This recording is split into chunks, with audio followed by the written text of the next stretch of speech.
Bien, saludos a los que están viendo este video. En este video les voy a hablar un tema de química ambiental.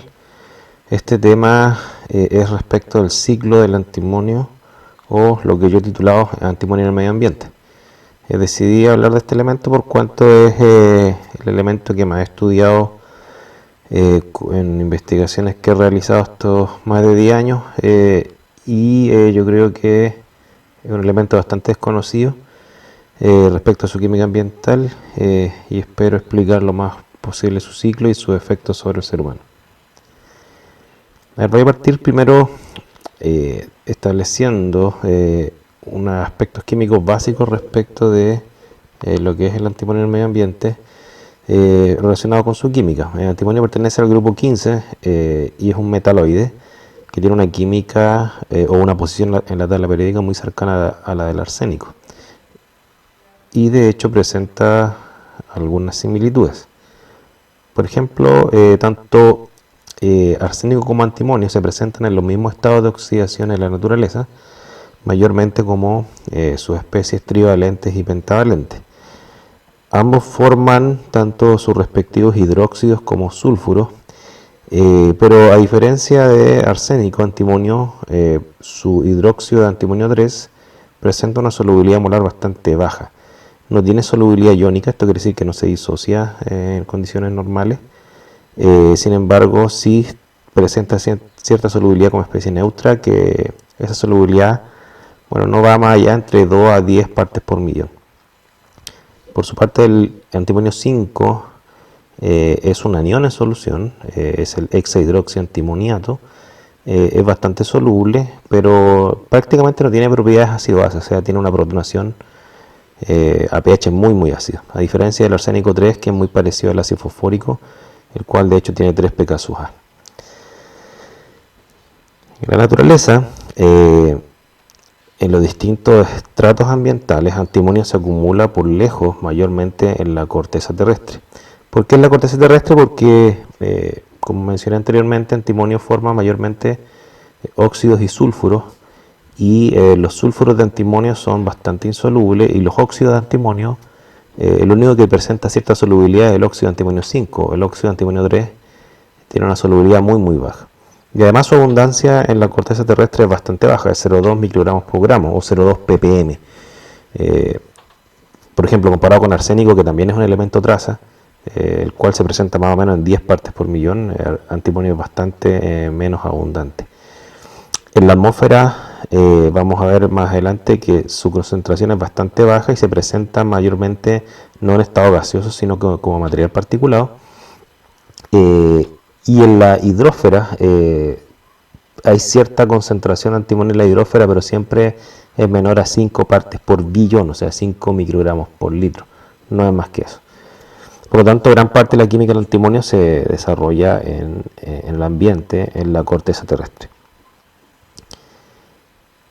Respecto de su química, como mencioné anteriormente, existen dos estados de oxidación, y si uno mira el diagrama Bourbet, uno ve que el potencial de antimonio 5 antimonio 3 siempre es más bajo que el de oxígeno-agua en toda la escala de pH.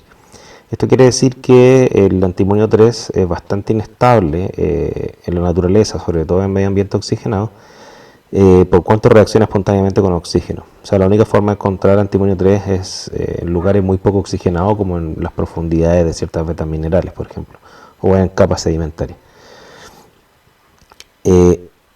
Ahora, respecto de los usos que tiene antimonio, tiene principalmente 2 o 3 usos. El uso más, digamos, divulgado, aunque no tiene que ver con temas ambientales, es su uso como fármaco. Existen algunos compuestos orgánicos de antimonio que se utilizan para tratar algunas enfermedades parasitarias que existen en ciertos países tropicales. Su segundo uso más popular, aunque es el principal uso industrial, es como retardante de llama. Existen ciertos compuestos de antimonio, particularmente el óxido de antimonio 3, que está presente en algunos extintores, que se utiliza como retardante de llama. Y dentro de lo que está reportado en literatura, se utiliza también el sulfuro de antimonio 3 como parte de pastillas de freno de vehículos de carga pesada.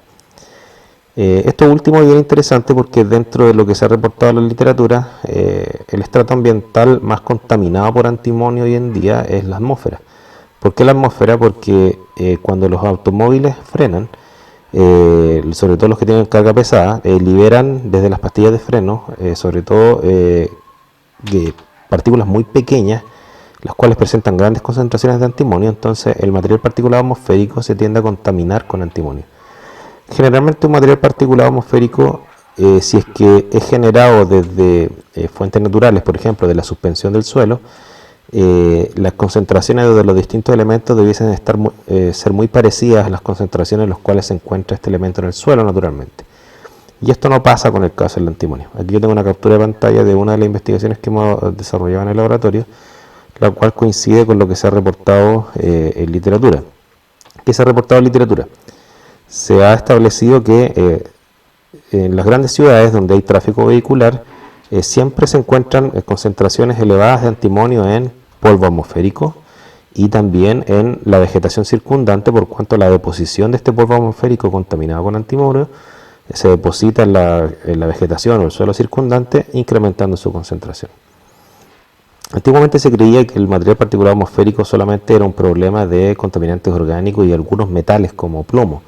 Sin embargo, desde que el plomo se eliminó de la gasolina en gran parte del mundo, hoy en día se está estableciendo que antimonio es uno de los elementos más concentrados en este tipo de matriz ambiental.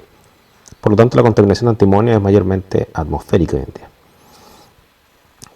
En esta tabla se puede ver que en un estudio que hicieron unos investigadores japoneses, que hicieron un barrido de distintos elementos presentes en material particulado atmosférico fino, que es el material particulado que uno puede respirar, ¿no es cierto? Y se hicieron cálculos de los que son los factores de enriquecimiento. ¿Qué es un factor de enriquecimiento? Es la relación que hay de un elemento en el material particulado respecto de la concentración de ese mismo elemento en el suelo, siempre normalizado por un elemento de referencia. Por ejemplo, normalmente lo que se hace es que se calcula la relación o la división matemática que hay entre la concentración en el material particulado partido por la concentración de un elemento de referencia como el hierro, y esa misma relación matemática se hace entre el material particulado y el suelo. Se entiende que si el material particulado proviene mayormente del suelo, el factor de enriquecimiento debe estar muy cercano a 1. Sin embargo, en el caso de antimonio, en esta investigación se demostró que en el material particulado más fino, menor a 2 micrómetros, el factor de enriquecimiento de antimonio era 20.900, el más alto de todos los elementos determinados en esta investigación, que ustedes ven en esta tabla que fueron bastantes. Si nos vamos a partículas más gruesas, este factor de enriquecimiento va bajando. Este es el típico patrón de contaminación que hay cuando la contaminación es antropogénica, o sea, de origen humano. Normalmente los humanos arrojan material particulado fino a la atmósfera, que son productos del desgaste de materiales o de combustión de combustibles fósiles. Este patrón de contaminación se ha detectado hoy en día en varios países, se ha detectado en Argentina, en Alemania,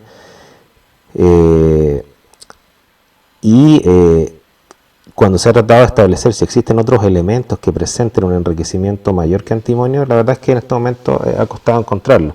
En estos gráficos se muestra en el eje X la concentración de antimonio en el suelo versus la concentración del antimonio en los aerosoles o las partículas de la misma zona donde estas muestras fueron tomadas. Si ustedes ven, se observa que gran parte de los elementos, la concentración que se observa en el suelo, en microgramos por gramo, es muy parecida a la concentración que se observa en el aerosol. Y eso es un indicativo, ¿no es cierto?, que cuando las concentraciones son iguales, lo más probable es que el origen de este elemento se le llama crustal, es decir, una resuspensión desde el suelo a la atmósfera. Sin embargo, vemos que los elementos que se escapan a esto, hay varios, pero el que más se escapa es antimonio. Es decir, la concentración de antimonio en el aerosol es mucho más alta que la concentración de antimonio en el suelo de la misma zona, y por lo tanto se puede decir que esto refleja un patrón. Esta es una típica relación matemática que demuestra enriquecimientos antropogénicos. Ahora, bueno, esto también se muestra aquí en este estudio que se realizó en Estados Unidos, ¿no es cierto?, donde se observa que al determinar los factores de enriquecimiento de varios elementos, fíjense que la escala del eje X no es lineal, sino que es logarítmica, va 1, 10, 100, 1000 hasta 1.000.000, creo que estamos acá arriba.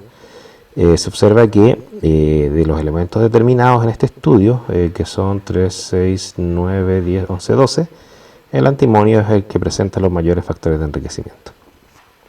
Es decir, esto es un patrón mundial. Bueno, yo podría seguir mostrándole varios estudios que más o menos reflejan la misma relación. Esta es una proporción logarítmica de la misma proporción que estamos hablando. La relación que hay entre la concentración en la corteza terrestre versus lo que se obtiene en material particulado fino menor a 10 micrómetros. Y nuevamente de todos los elementos que se escapan de la línea recta con pendiente 1, antimonio es el que más destaca. Generalmente, como yo les mencionaba, se habla de los metales en material particulado respirable. Antimonio no es un metal, es un metaloide. La concentración que tiene antimonio, perdón, acaba de ladrar mi perra de nuevo. Espérenme un segundo.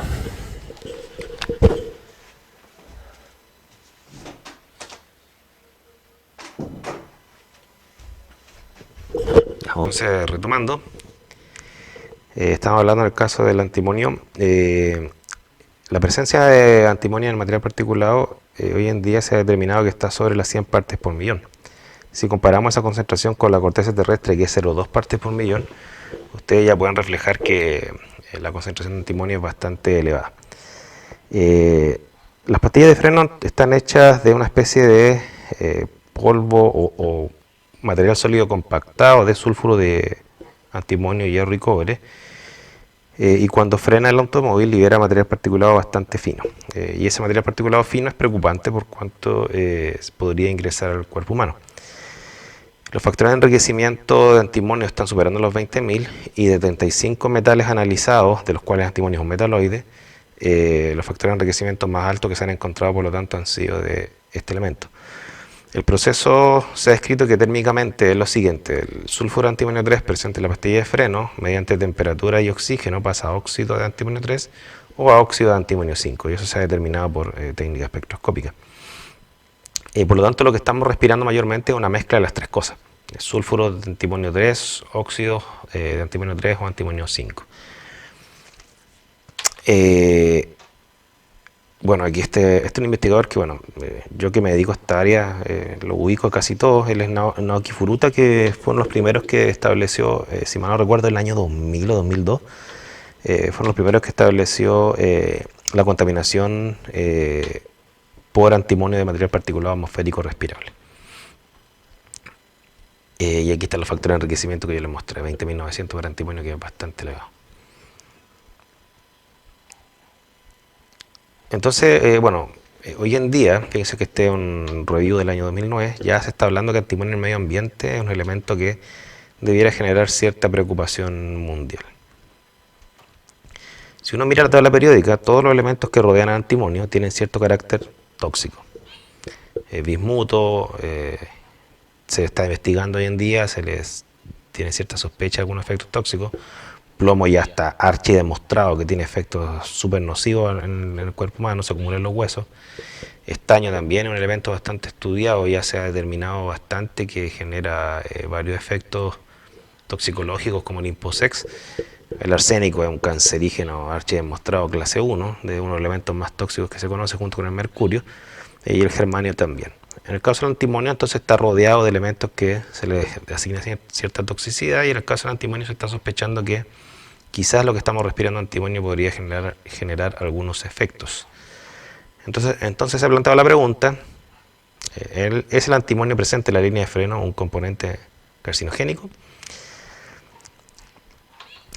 Estos patrones nosotros los hemos visto también en Chile. Nosotros hicimos una investigación en la Avenida España, donde demostramos que las concentraciones de antimonio que hay en el material particulado respirable son del borde de los 180 partes por millón, o sea, estamos manteniendo los mismos patrones que se han detectado en otros países.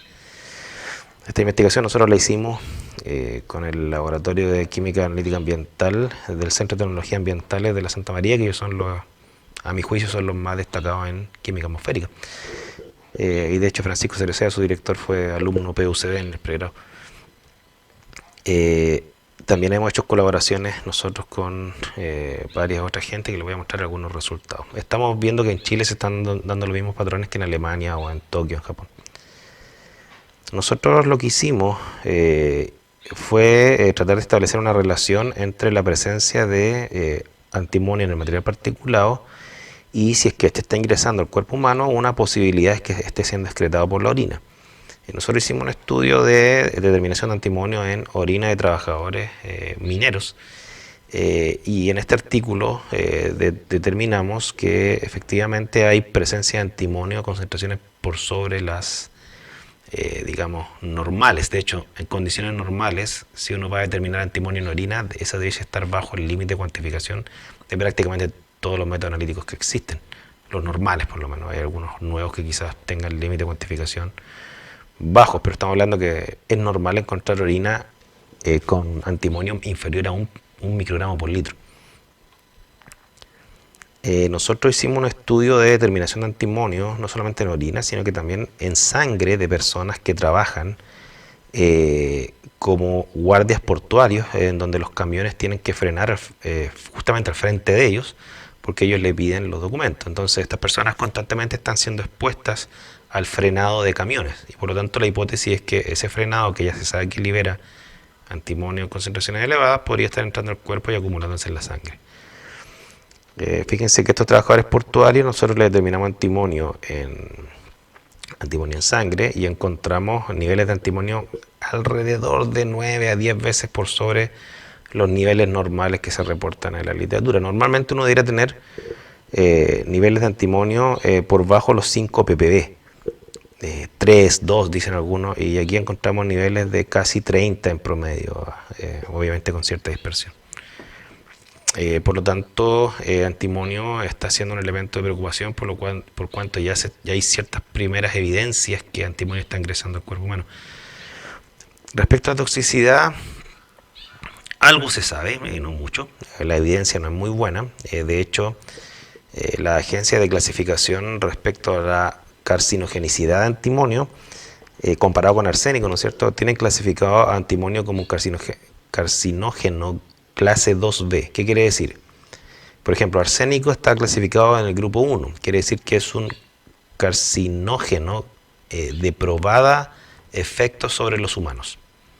Sin embargo, en el caso del antimonio se clasifica 2B por cuanto, no porque sea menos tóxico, es porque la evidencia que existe todavía no es suficiente para establecer una toxicidad en humanos. Sí hay alguna evidencia en algunos animales y en algunos cultivos celulares. Por lo tanto, va a estar clasificado 2B a la espera de evidencia de mejor calidad. Se sabe, y de hecho nosotros hemos hecho algunos trabajos, que antimonio cuando ingresa al cuerpo humano es capaz de reaccionar con péptidos como el glutatión, generando una reacción redox en donde el antimonio 5 se reduce a antimonio 3, oxidando al glutatión y generando una especie de desbalance redox en la célula de glóbulos rojos, por ejemplo. También sabemos, esta es otra investigación que nosotros sacamos hace poco, que el antimonio cuando está en contacto con células renales genera un efecto que se llama fibroblasto, que es una especie de desagregación del conglomerado celular que forma el tejido. Genera una especie de alargamiento de la célula y incluso dependiendo de la concentración podría hasta hacerla literalmente explotar. Este efecto, fíjense que lo detectamos en 30 ppb. Que es más o menos los niveles que encontramos en sangre. Claro, una cosa es la sangre y otra cosa es la orina, pero la gente que trabaja en esto sabe que supuestamente hay una relación entre la sangre y la orina por cuanto la sangre distribuye toda la sustancia a todos los órganos.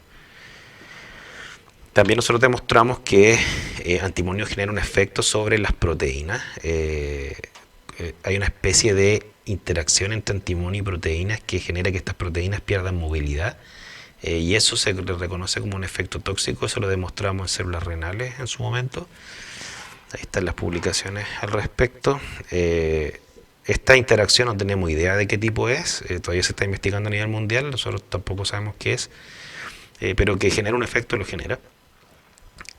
Y también demostramos nosotros que antimonio genera un efecto inflamatorio sobre las células del sistema inmune, es decir, cuando ingresa antimonio al cuerpo, dependiendo de la concentración, las células inmunes están respondiendo y están generando una especie de respuesta inflamatoria. Gran parte de lo que yo le estoy citando son trabajos nuestros porque hay muy poca gente que trabaja en antimonio en el mundo. Y la gente que trabaja es poca, la mayoría estudia más arsénico que antimonio. Por lo tanto, somos poquitos y nos conocemos casi todos. Así que somos todos amigos.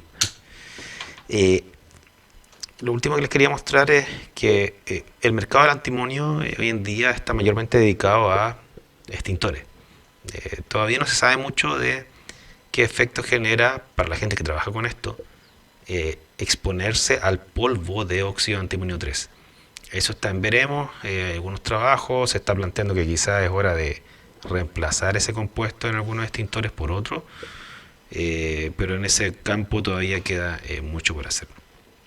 ¿Cómo quiero cerrar este video, no es cierto? Respondiendo a las preguntas que cuando uno estudia un ciclo de un elemento, toda persona debiera, a mi juicio, responder. ¿Cómo se distribuye un elemento? En este caso, ¿cómo se distribuye el antimonio en los estratos o compartimentos ambientales? Mayormente se distribuye en la litosfera, en la corteza terrestre, mayormente. ¿En qué estrato ambiental antimonio es un problema ambiental, no es cierto? Es mayormente en la atmósfera. ¿Por qué? Porque la atmósfera se contamina debido a el uso de antimonio en las líneas de freno. ¿Qué efecto está generando? Se sabe poco, pero sí se sabe que está ingresando parte de esta sustancia al cuerpo humano, por cuanto se ha detectado en la orina y en la sangre. Y al parecer los efectos podrían ser a nivel renal y a nivel del sistema inmune. Eso es más o menos lo que se sabe de la química del antimonio y su ciclo. Espero que les haya gustado. Disculpen que haya sido autorreferente en este tema, pero hice este video precisamente porque la especialidad es lo que, y es lo que más, el elemento que más domino en este momento. Muchas gracias.